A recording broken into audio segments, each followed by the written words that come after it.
as if to offer everyone more bread and then seem to change your mind.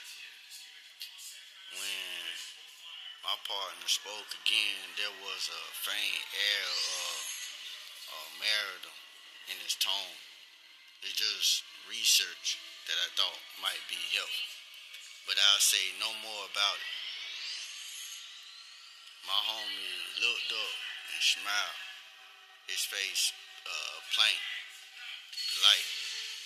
I was certainly buried in mine. I got up to clear the plates, wanting to escape the table, but Mom scolded me, telling me to sit down. You're the birthday girl, she said, as if she ever let anyone else do anything. Anyway, back up. Why don't you go and get the chicken?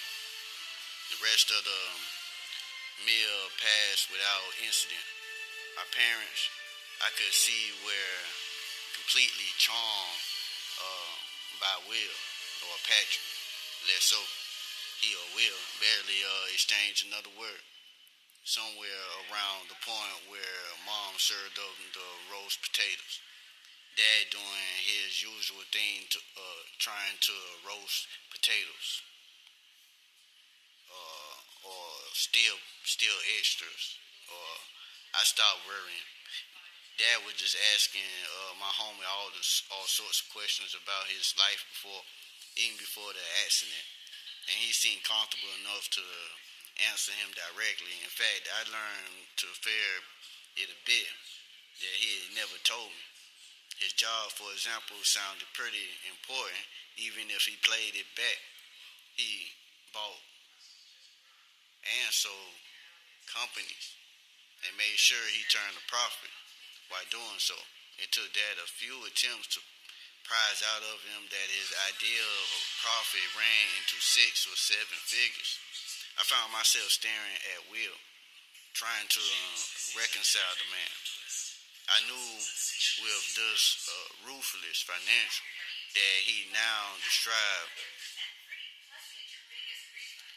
my parents told him about the company that was about to take over the furniture factory. And when he said the name, Will nodded almost apologetic and said that yes, he knew of them. Yes, he would probably have gone for it too. The way he said it didn't sound promising for my parents' job. Mom just cooled it at Will and made a huge fuss over him. I realized watching her smile that at some stage during the meal he had just become a smart young man at her table. No wondering Patrick was pissed off. Uh, Birthday cake. Granddad said as Mom began to clear the dishes, it was so distinct, so surprising that Dad and I stared at each other in shock. The whole table went quiet. No, I walked around the table and saw him. No granddaddy bullshit. So, but it was a chocolate latte. You like those? He nodded in approval. My mother was beaming. I don't think any of us could have had a better present, or the mochaccino arrived on the table, and with it a large square present about the size of a telephone direct, wrapped in tissue. Presents it is. Breakfast. Patrick said, here's mine." He smiled at me as he placed it in the middle of the table. I raised a smile back. This was no time to argue, after all. "Go on," said Dad. "Open it." I opened it. Well, Dad wanted me to open it. peeling the paper away carefully so that I didn't tear it. It was a photograph album, and on every page there was a picture from a year in my life.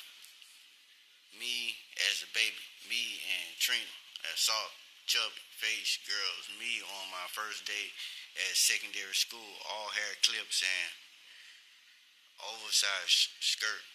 More recently, there was a picture of me and Patrick. And the one where I was actually telling him to piss off, and me dressed in a gray shirt, my first day on the job. In between the pages were pictures of families by Thomas, letters that mom had kept from school trips, my childish handwritten tellings of days on the beach, those ice creams and uh, thieving goals. I flipped through. Only hesitated briefly when I saw the girls arrive. It was dark. I turned the page. Can I see? Oh, it's not. That is it's the best year as I turned the pages. Form. I mean,